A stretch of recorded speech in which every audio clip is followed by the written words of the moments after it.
My name is Julie Ann Link, and welcome to the Music Link. This week on the Let's Link project, I'd like to welcome the founder of Trevco Music Publishing, Trevor Cramer. Trevor, thank you so much for joining for this interview today. Thank you very much for having me. For everyone watching, I reached out to Trevor wanting to get to know him better and to share more about his life and career as a professional musician. Trevor, please share an overview of who you are and what you do as a professional musician.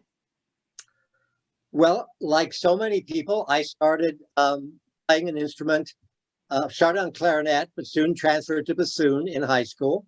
I fell in love with the instrument. Found out that as a bassoonist or an oboist, double reed player, you're in great demand. And so, and in high school, you always had competition for who was going to play first, I'm in the clarinet section. So I looked around one year and I thought that, well, the bassoonist is leaving. So if I take up bassoon over the summer, when I come back in the fall, I'll not only be the only bassoonist, but I'll be first bassoonist too. So that's how I got started on bassoon. And that was in high school. And 3 years later, I received a scholarship offer from the University of South Florida to attend there on a full music scholarship as a bassoonist. And I didn't have to be a music major. And so I went to University of South Florida as an engineering major, but I had to play in the orchestra, the band, and a woodwind quintet and take lessons. And so that's kind of how I got started playing. Obviously, then careers develop, and we might get into that, what happened next. The music publishing came much later, but like so many people who follow you and have been on with you, we all have a beginning somewhere. That was my beginning as a bassoonist.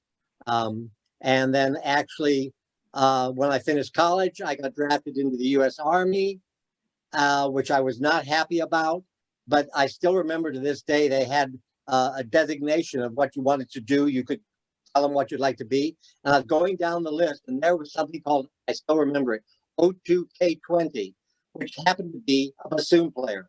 The definition of the job was bassoon player. And I told the recruiter, I said, I'll do that. And they had to take me. So I went from college playing bassoon into the Army playing bassoon. They sent me to the School of Music. And then when I graduated from the School of Music in the Army, the only job that was available happened to be in the New York City band, which wasn't a bad position to be in. The Vietnam War was going on. And so I was in the New York City First Army Band for 2 years as a bassoon player. And maybe that's where I got my feet wet in publishing, because they also needed a supply sergeant. And I learned in the Army that you carefully pick what you want to do and where you want to be. And the supply sergeant came with a lot of benefits. So when the commander said, has anybody done this? I thought it over. I raised my hand and said, sure, I can do this. I'd never done it, but it was the Army. And what did I know? So he gave me the job, and I got promoted. I got more money, and I sat in an office for 2 years. And then I got out. And when I came back to Sarasota, the orchestra was looking for a bassoon player, and that started my professional career. Wow. So that's a nutshell is how I got from no bassoon to playing professionally in an orchestra. Wow. Trevor, do any of your family members have a musical background? Well, interesting question. My mother and father were not musical, but my father always told me as I was growing up, you have some famous people, grandparents, great-grandparents or whatever, that were musical. And I just remember him saying that. Well, I got on a thing about 10 years ago of doing family genealogy. Yes. And I started tracing back. And I'm British. I was born in England. And in England, it's very easy to trace your roots. They had a place called Somerset House. And you just go from one birth certificate, death certificate, birth, you just keep going back. Well, there was a publishing company in England called J.B. Cramer. It's a publishing company started in the early 1800s by J.B. Cramer, who turns out is my great-great-great uncle. Wow. His brother was my great-great-great-grandfather.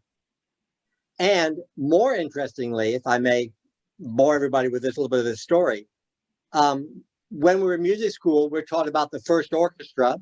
And where was it? It was in Mannheim, Germany. They talked about the first concept of an orchestra started in Mannheim, Germany. My great-great-grandfather was first violinist in the Mannheim Orchestra. And it was J.C. Bach who invited them to come to England to play in England from Mannheim and encouraged them to come, and they resettled in England. And found out that my great-great-great-grandfather, Franz Cramer, good friends with J.C. Bach, Scarlatti, and the publisher, I'll finish this story, the publisher, J.B. Cramer, who started his publishing company, was the publisher in England for a lot of Beethoven's publications. Because back then, you'd have a German publisher, an English publisher, whatever. So he was the publisher in England. He knew Beethoven. He met Beethoven.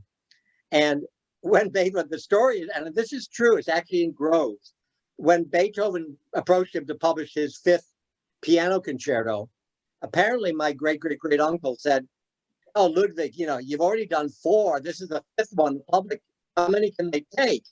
And so he said, "I'm going to call it the Emperor. It'll give it some pizzazz."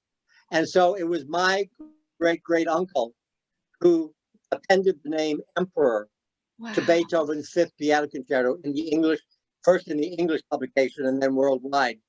And the fifth concerto is now known as the Emperor. And that was because of my great-great-great-uncle. So, and he did a lot more. He I'm not sure if this story is true. They said he also, when he published Mozart's Jupiter Symphony, the 41st, he was the one that called it Jupiter. Wow. I don't know why I don't know if that one's true or not, but I know he did name the Beethoven Emperor. So yes, I do have I turned out that I have a musical background, which in another sense for me reinforces the concept that genes have a way of skipping some generations, but they're kind of always in there with you in your blood, your makeup or whatever. Yes. And so I think JB from 1800 would not be surprised to say, "Oh, you mean my great-great-great-grandson is a music publisher too?" Yeah, guess what? So here we are. Wow. So Trevor, with so much, musical history, and did you always know that you would go into music then? Boy, yeah, that's a great question. Because when do we all know that that's what we want to do? Some of us very young, very young. Others, we grow into it. I had a passion for it. I developed a passion for it especially once I started playing bassoon. I just loved it, and I got this passion for music. My father was an engineer, and I was going to go to college as son, like father, like son, as an engineer. And I remember telling him, "Dad, I think I'm going to go to college next year, but I want to be a music major." And he was old school. And he basically said, "No son of mine is going to be a music major. You're going to be an engineer. And if you don't go as an engineer, I'm not giving you a penny for college." So I thought, oh, tough decision. So that's why I started school as an engineering major. However, in my own pride, I never asked my father for a penny because as a bassoon player, I gigged while I was in college and made money to pay for my college. So it all worked out. And then halfway through college, I changed my major to humanities. I was never a music major. Wow. But and that's why I graduated with a bachelor in humanities, and then went back to college after the Army for a master's. So that's about the extent of my education. I never regret doing those 2 years of engineering. I think I think that would apply when we get further down the road talking about music publishing, is that I think diversity is good. And part of what we have to do as musicians is understand that it's not just about playing the instrument always. Some people make better reeds than others because they're talented in that way. And I think engineering gave me a different perspective about it, and maybe even why I'm a music publisher. And I always remember a dear friend, and the bassoonist will know the name Sol Schoenbach, of course. And Saul was one of my first supporters about starting the music business. And he quietly said to me, and apologies to oboe players, but he said to me, he said, you know, things like that belong with bassoon players. And he acted like we have the right mentality, the right mindset to do things like publishing or whatever else, making reeds, you know, whatever. So that it all comes together, and it's all part of what we do. It's all music. It's all part of the music that we love and do. Trevor, have you picked up any instruments other than bassoon over the years? Well, yes and no. I've always wanted to play bagpipes, so I got with a bagpipe group here in town, and I have some bagpipes. I always have a story for everything, but I remember I started out and they give you the chanter, and then they get you and make you learn the tunes and all the way to play it just on the chanter, and then eventually they hook you up to the bagpipes, and now you're pumping away, you're blowing, and you're trying to play the notes. And my teacher, a young lady, said, "Okay, now we're nearly there." I said, "What do you mean we're nearly there? I got the chanter, I'm pumping away, I'm blowing." No, and we said, "No, we have to get up and walk around the room because you're walking with bagpipes." And that was the end of my bagpipe career, because I told her, I said, "Oh, honey, I might be able to learn this and I might be able to pump away and blow, but I can't get up and walk and do it all at the same time." So that was the end of my bagpipe career. And then I went to harmonica because I realized you could put that on your pocket if you travel. So I always take that with me on cruises, and I'll be on my balcony playing a little bit of a sorrowful tune or something. And the people down the way can wonder, where is that coming from? And I do that. And then I also have a love for the accordion. But that one stifled me also. You know, we talk about oboe and bassoon being so hard to play. The part about accordion that bothered me, and I'm not a keyboardist really, but my engineering side of my brain, when I play the accordion, if I'm going down on the accordion, I expected the notes to get lower in pitch. Well, it's a piano keyboard. So when you go down on the accordion, the pitch goes up. You're going to the top of the piano keyboard. And it's like trying to write with your left hand when you are not left-handed. I could never I'd see the notes, and I was supposed to go this way, and I'd come up this way. So my accordion career was very short-lived too. Fortunately, my bassoon career was my longest. Trevor, could you talk more about how Trevco Music came about? Sure. It was in 1983. So I had actually been out of the Army and was playing for about 10 years. And I was also starting to teach quite a bit. And as a teacher and being a bassoon or oboist in a small town like Sarasota, I would try to get materials for my students to study, you know, the old Weissenborn book or whatever. And there were no music stores that carried it, and we had trouble getting it. And I thought, there's got to be a better way to do this. So I thought, why not? I'll start a little business. It can't be that many pieces and all that. So I contacted a few publishers. The first one I contacted I called them up, was International Music. And I said, I'm a music store, and I'd like to place an order, please. I don't have an account. I'd like to open an account and place an order. And I was with a friend at the time, and they said, well, what's the name of your company? And I hadn't even thought that far down the road. I didn't have a name yet. And I said to the phone, I said, she wants to know the name of the company, to my friend. And my friend looked at me and he said, Trevco. I said, oh, well, this is Trevco Music in Sarasota, Florida. Oh, okay. And that's how the name came about, just on a whim, spur of the moment. And so I started it that way, to get music, not to make money, but just to have it available. And then reached out to other instruments and all that. And then about 2 years in, when I was doing everything, I realized it was too much. And so I decided either I had to not do that or make it a niche market. And I opted for the niche market. And I was just a distributor then. I was not publishing at all. And so I started as a niche market for oboe and bassoon music, because it's what I knew. And do that. And that's how it began in 1983. And it grew and grew. And for about 5 years, what little profit I would make, I would put right back into the business to build inventory. And of course, what surprised me was how much music there was out there. Yeah. You know, I thought one file cabinet would handle it, and you know, soon I was looking at 10 file cabinets and more. And when I finally sold the distribution part, I think I had about 45,000 titles in the catalog of bassoon and oboe music. So what starts small can grow, but you know, the dream came true, and I decided to stick with it, and it turned out to be very successful. And I sold the distribution part 10 years ago to a dear friend, Eric Varner, who unfortunately died a year ago, and he took it over and did a fabulous job with the distribution part, and then I focused on just the publishing part. Trevor, could you talk more about what it's like being a music dealer and publishing? Sure. The dealer part is interesting because I'm an early riser, which you almost have to be, and everybody can provide the music. So what I had to do, I felt, was provide the service that goes with that. So I knew that everybody always wants it the next day.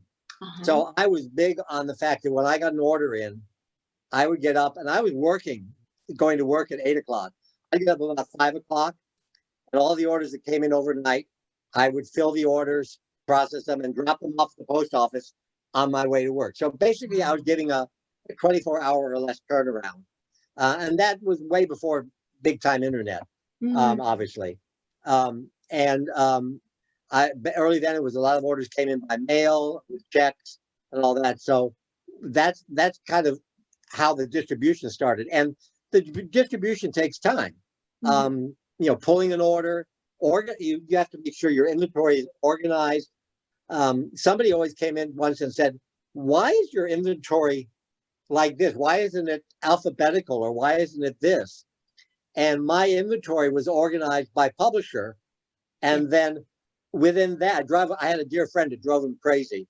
Then within the publisher, it was either organized alphabetically, or if the publisher had a good ring system, it was ordered by number. My purpose was, how quickly can I go pull if I wanted Telemann 1151 from International for the sonata, I could just 1151 yellow cover, pull it, done. Not run down all the stacks looking for which is all this Telemann, and where's the one piece I want. So it was organized for ease of filling the order quickly. Wow. Trevor. And so that's how it started. And then internet, getting a good website up, and then when the internet really took hold, I think Trevco was one of the first to have, I'll call it a very comprehensive website, because you could search by a composer, you could search by a publisher, but the best part is you could search by instrumentation. So, excuse me, if your quintet, all of a sudden your horn player drops out and you just need quartets, you could just search, what does Trevco have for quartet? Or you need something for alto saxophone, oboe, and piano. You could plug that. So you could really, and people loved that part of it. And at the time, I was about the only one that had that aspect on my website design.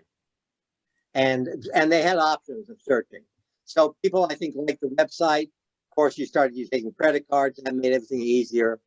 And now we know where it is, where it's gone.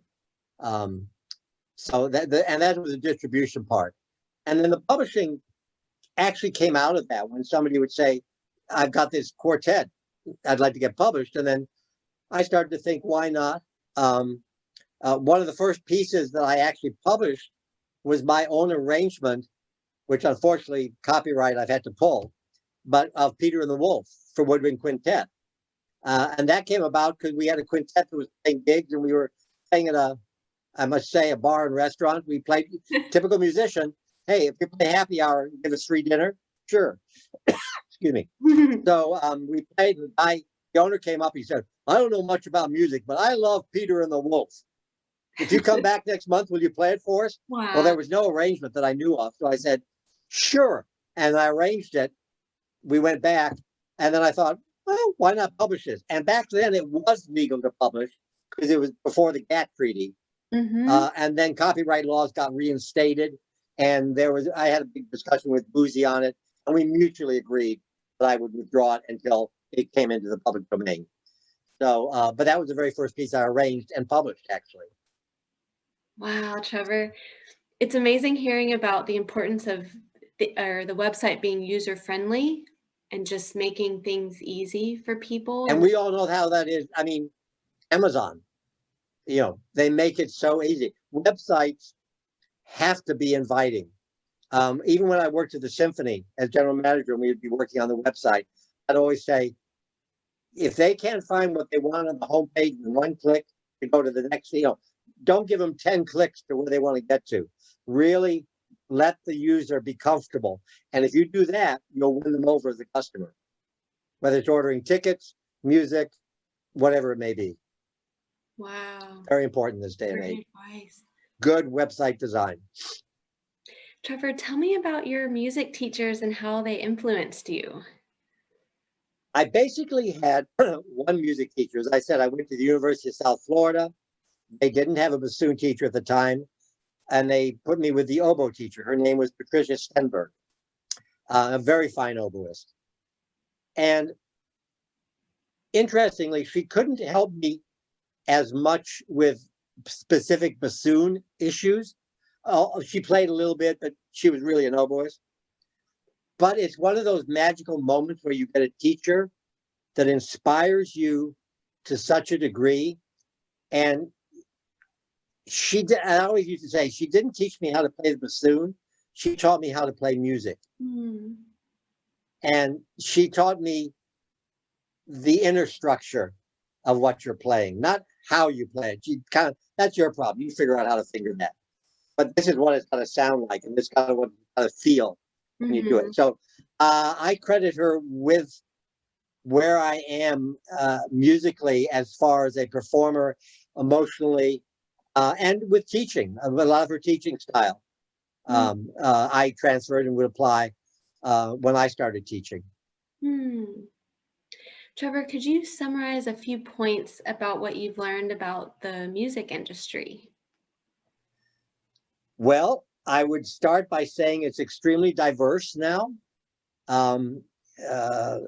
We started an instrument, and I've talked to many people. I was administrative director of the Sarasota Music Festival for 15 years. So I dealt with many really fantastic young students that went on to careers in music, and we know now is quite famous. And yes, and I would sit there with them and we would talk about what they wanted to do. And of course, these people all wanted to be, principal bassoon of the Met or principal over of the New York Philharmonic or whatever. And many times we'd sit down and we'd start have a good conversation. And I'd ask them, I say, well, if you don't get the job, what are you going to do? And make them think about that. Well, no, I'm going to get the job. I said, yeah, I know you're going to get the job, but just in case you don't, what else do you like? Well, I love arranging, I love that, I said, well, good.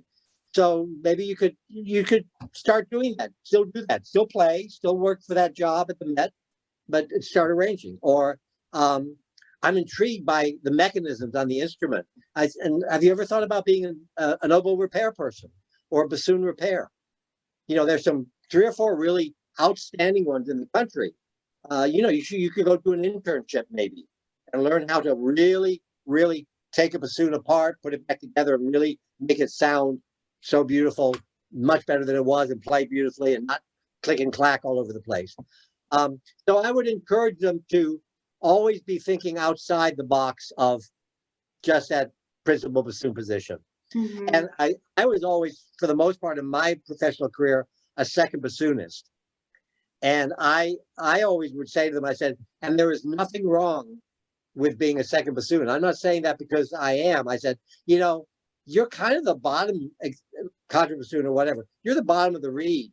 And I remember conductors starting, well, let's start tuning that chord. Second bassoon. Who gets the first note? You tune to the second. I said, your role as a second bassoonist is to make the first sound good, even better. And You are not the star anymore. You're the security blanket for the whole wind section. And so I said, there's nothing wrong with being a second bassoonist. So if you win a second bassoon job, be very proud of it and do everything you can to make that work for you. So I would try to get them just thinking in so many different ways. Yes. As a student. And even to this day, I would say the same has to apply. You know, we have, and we're talking now during a pandemic where have so many people are out of work. But even before that, there were so few opportunities to perform as a professional and way more students being produced that could ever fill, you know, the position. So they have to start thinking about other things that can give them the reward and the enjoyment and the benefit of an income and a life that will be fulfilling. Wonderful, Trevor. Could you talk a bit more about your teaching career? Yeah, sure. That came about indirectly. I got out of the Army. I'd been in college, did the Army, and I was back home. And there weren't that many, like everywhere, there weren't that many bassoonists. And I started playing with the orchestra. And then the orchestra would get a call, my daughter Peggy or my son Johnny wants to take up the bassoon, and who are your bassonists in the orchestra? And they'd give you my name. And they said, Trevor, are you teaching? And back then, you're young, you're just starting out, you need the money. I said, yeah, I teach, you know. And so this is a horrible admission, but sometimes you just have to stay one lesson ahead of your student. You know, if you're going through the Mildy book or the Weissenborn, if you're on number, they're going to do 13, you're looking at 14. So next week, you kind of know what to tell them about 14, you know, and going. But here's the great thing about teaching. I learned more as a bassoonist, as a teacher, I think, than I did on anything else I did. Because all of a sudden you have to verbalize to somebody else what you should be telling yourself half the time. And so I really started to enjoy teaching because I found out that not only did I enjoy teaching the students, but I was getting so much out of it too. And, you know, learning the repertoire, you know, if somebody was going to study the Weber concerto or something, and if I had done it, but let's say there was something else, a Dubois piece or a Luty or something like that, but you know, I really hadn't ever tackled. All of a sudden I had to kind of learn it or have a familiarity with it. It doesn't mean I could play it. If I could demonstrate, I made sure I demonstrated on something I did know and could play, and then let them do the woodshedding on the really hard stuff.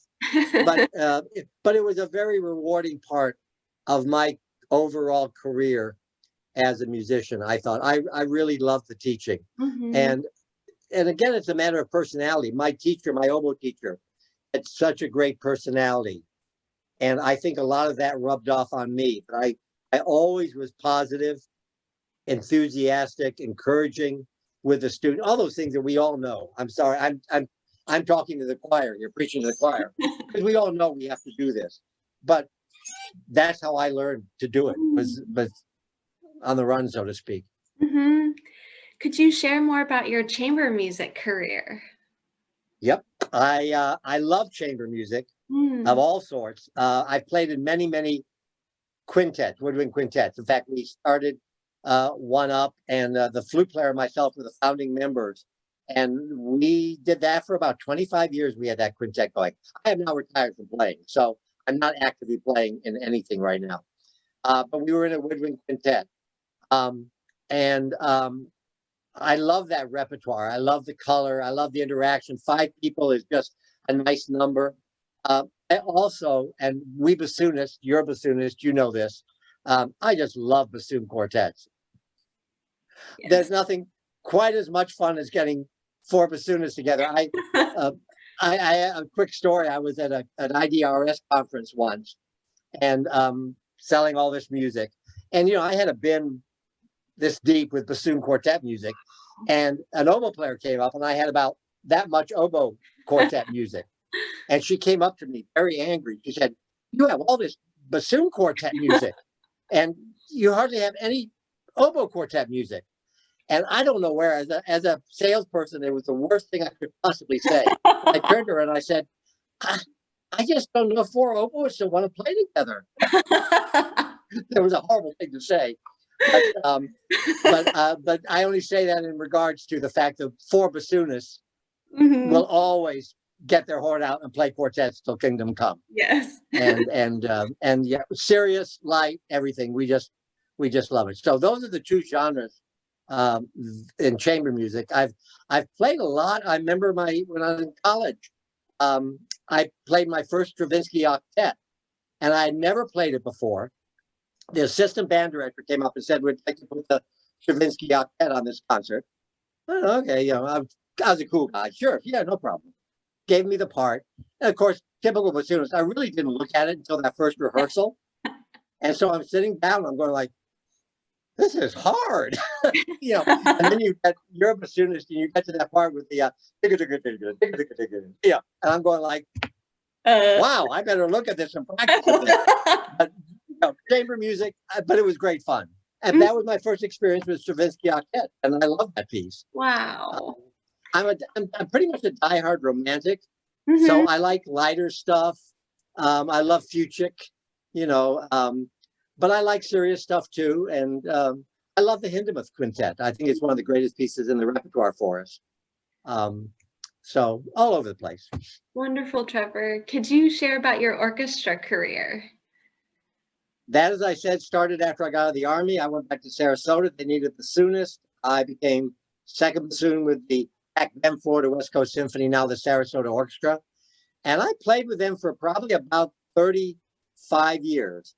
I had a couple of seasons as principal. I was at the peak of my career, fortunately.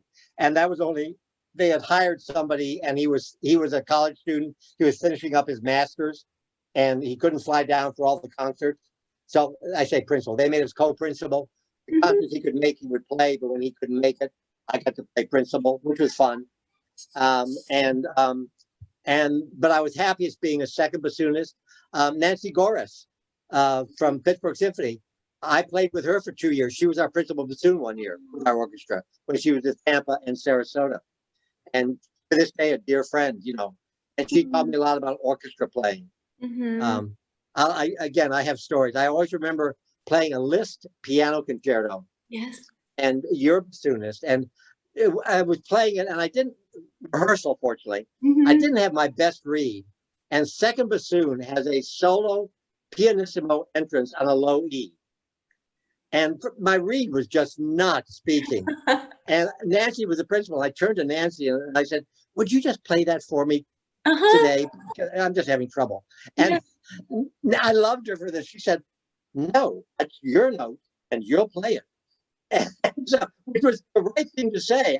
I was copping out, and she wouldn't play it for me. And I always remember that.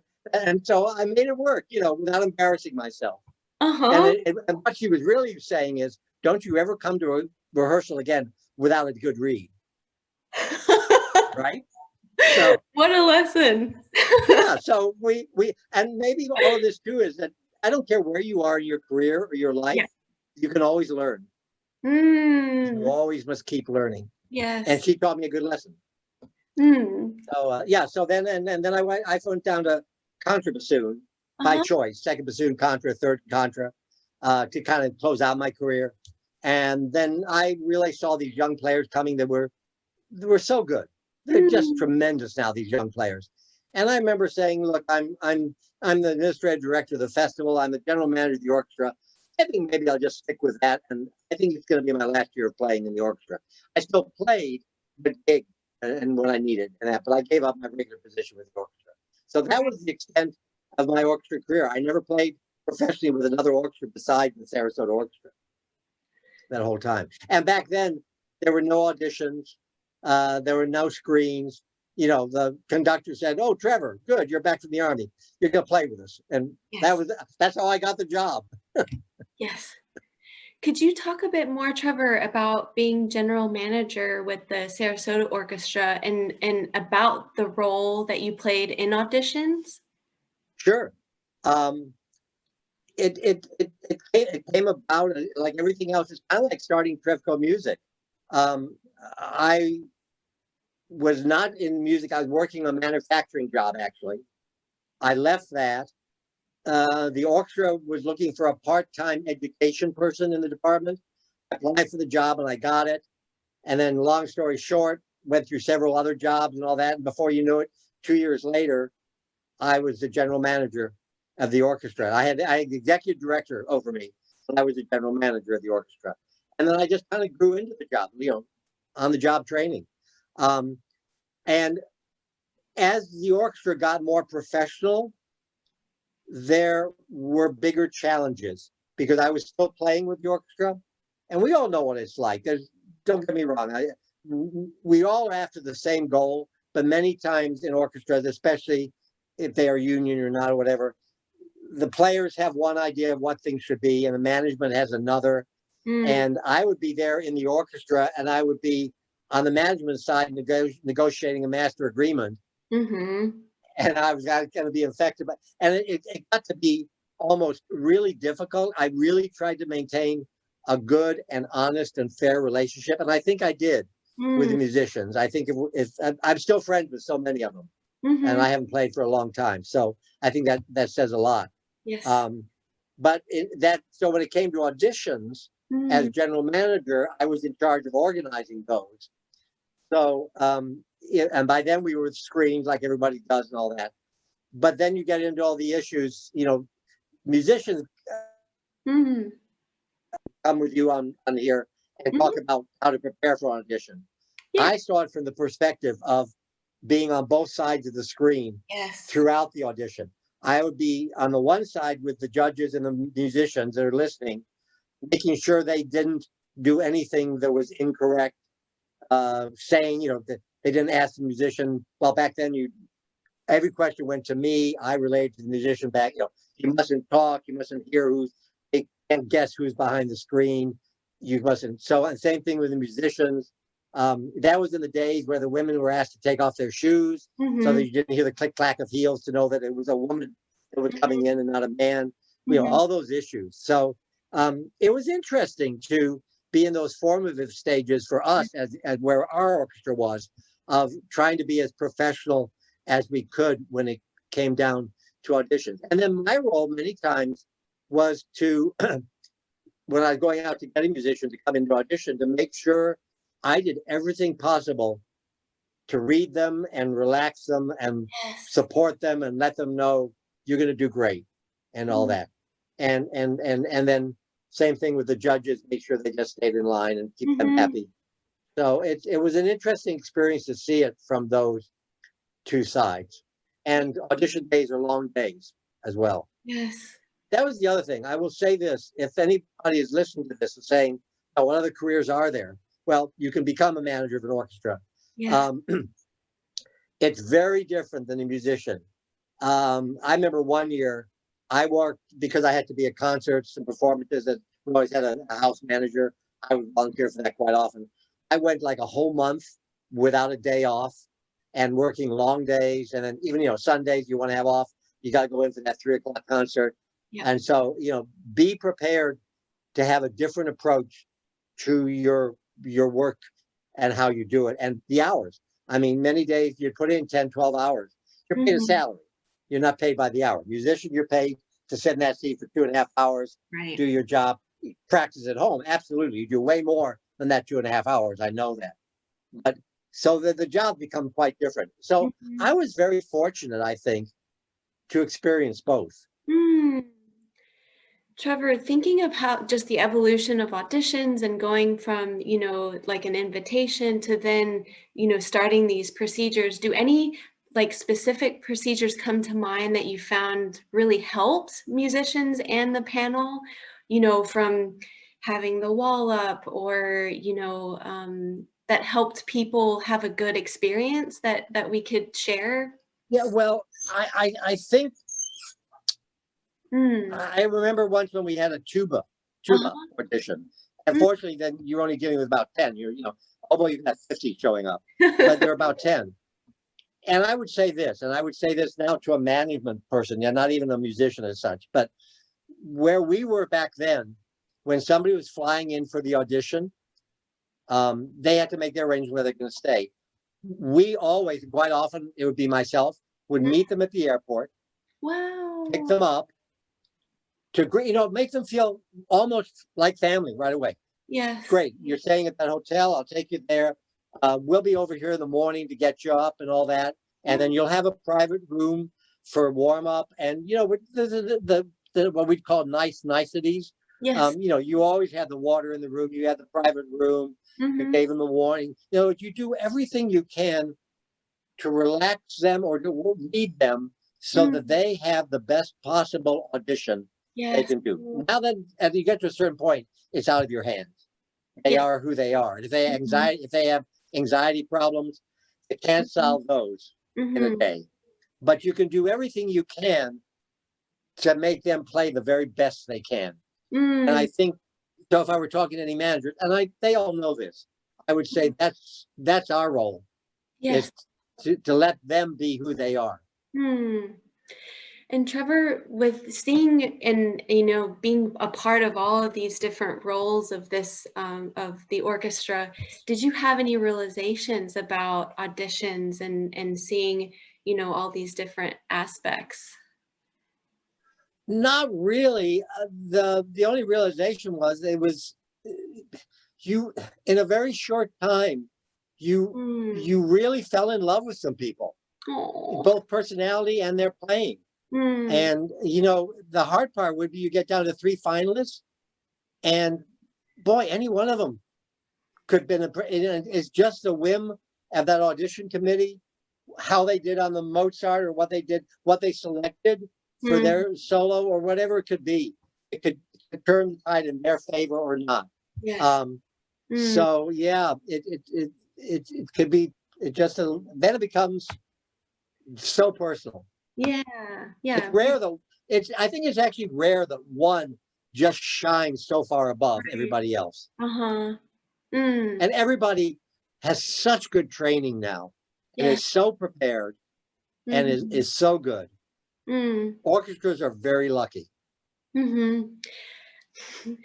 Trevor, you mentioned about music performance anxiety. Do you have any advice that you could share with people watching? Performance anxiety, it's almost like an audition. It's a very personal thing, isn't it? And I know there are people that take beta blockers and all that for it.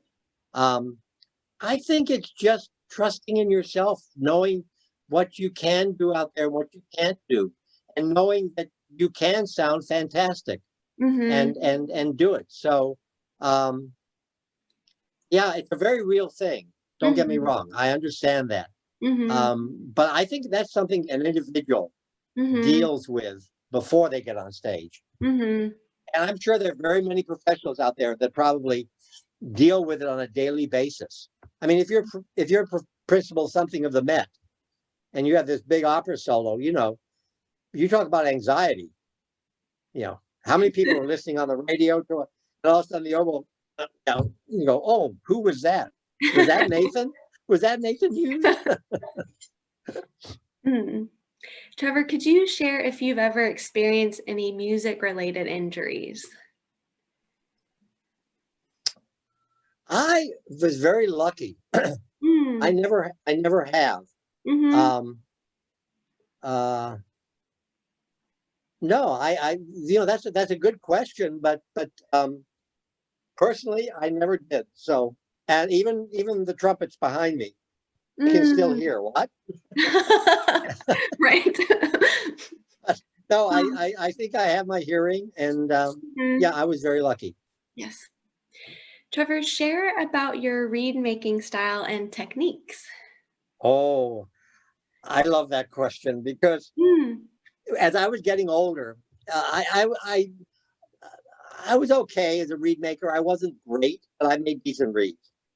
But they take as much time as practicing, as we all know. I mean, you can spend hours and hours making reeds. And as I got older and older, I liked making reeds less and less. And I try to find a good source maybe and just finish the blanks or whatever. And then, so now I'm gonna say something that's going to be sacrilegious to some people. But then I discovered Leger reeds. And I played for the last 4 to 5 years of my career on Leger reeds. I played an IDRS conference recital on a Leger reed. I played in the orchestra. on Leger reeds. And they really, they added 2 or 3 years time, I think. And so it's not the answer you expected, that I do this shape, or I have a Kanakawa shape or whatever. No, I have a Leger shape. And I thank them for what they did and the technology they brought to us. And I know a lot of professional players that now either do play on them, or play on them in a pop concert, or play on them for practice purposes or whatever. So that's my reed answer. It's not probably what you expected. That's great, Trevor. What are important skills learned through music that apply to everyday life? Oh, passion,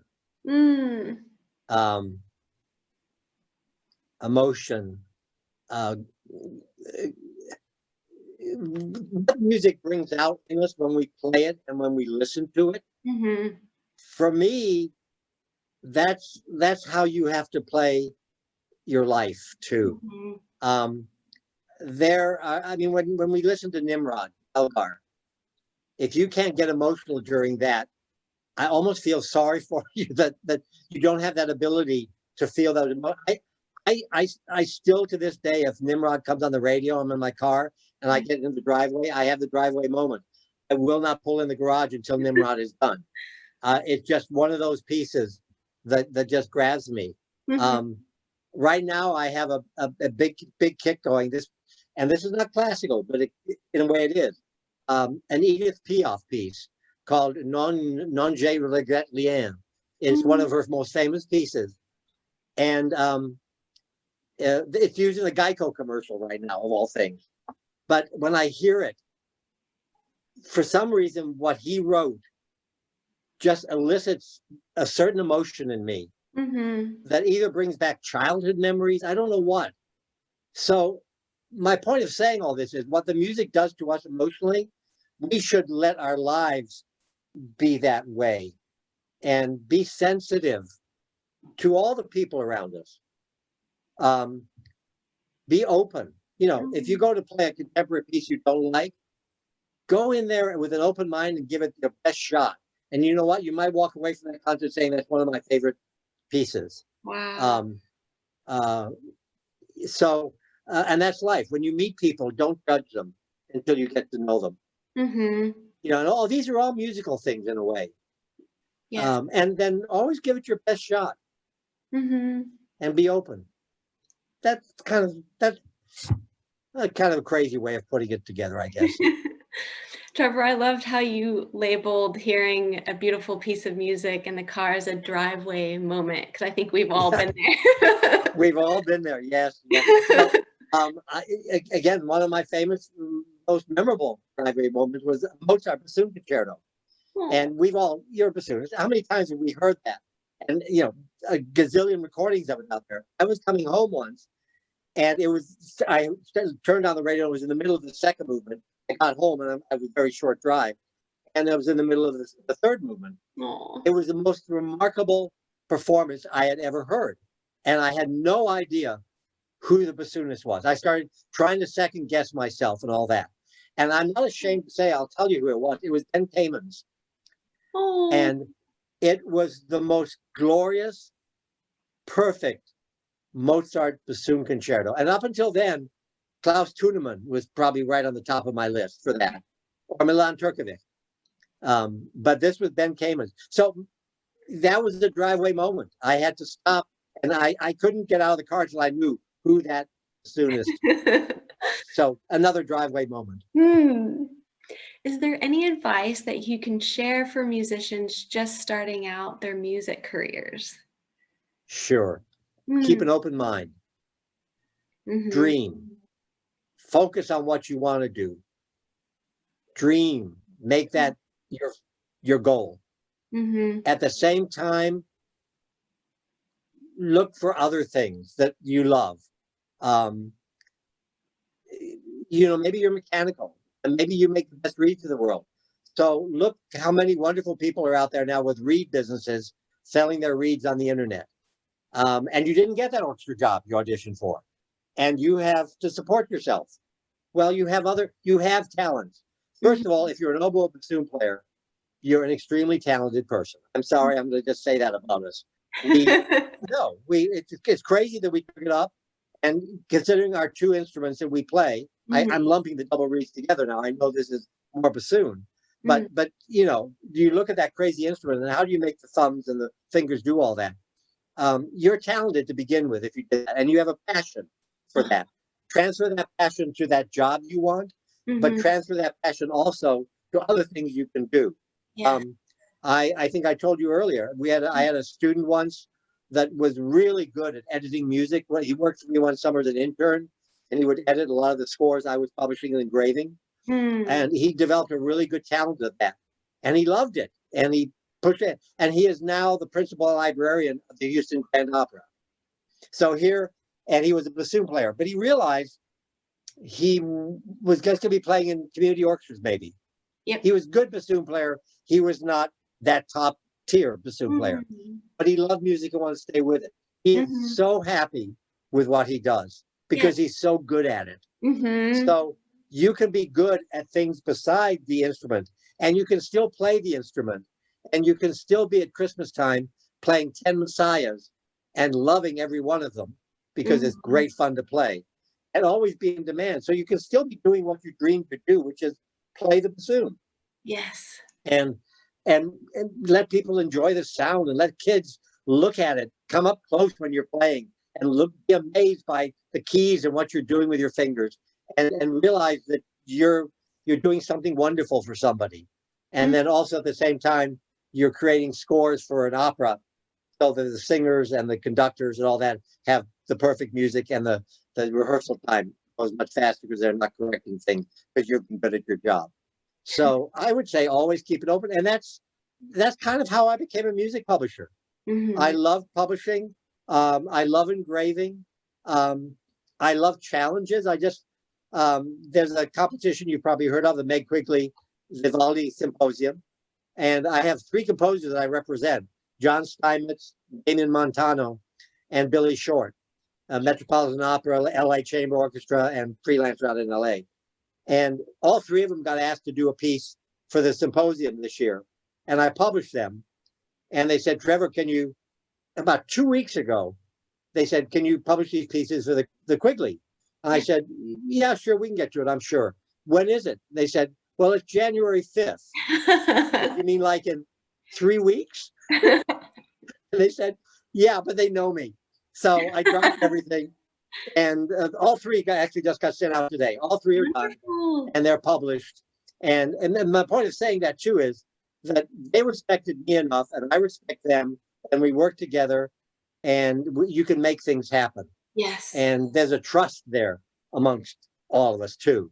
So and that's kind of why I love it. They know they can ask, and I'll be honest with them, and we'll get it done. So that was fun. Wonderful, Trevor. What is the name of your former student? And I'll reach out to him for an interview. Joshua Luty. Okay. Luty. Yeah, bassoon player. He studied with Jeff Lyman at the University of Michigan. And he went to Lynn University and studied with Eric Garner there. And then he got the job with the Houston Grand Opera. And he was actually applied for the job at the Met. And he came in second, which ain't too shabby. So, but he's happy, very happy where he is at the Houston Grand Opera. And that's a quick aside on that. Sometimes we're bassoon players, we think orchestra, but there's ballet orchestra, and there's opera orchestras, and there's all different kinds. And I'm sure when he thought about doing library work, he probably thought, I'll be an orchestra librarian, because opera librarian is a very different animal. Yes, totally. And orchestra librarian or chamber music society. So there's within each different type of occupation, there are different variants available too within that. Trevor, thank you so much for this interview. It's wonderful to get a glimpse into your life and career as a professional musician. Thank you for having me. And I just want to all the people that for these whatever years I've been in business have been supportive of me.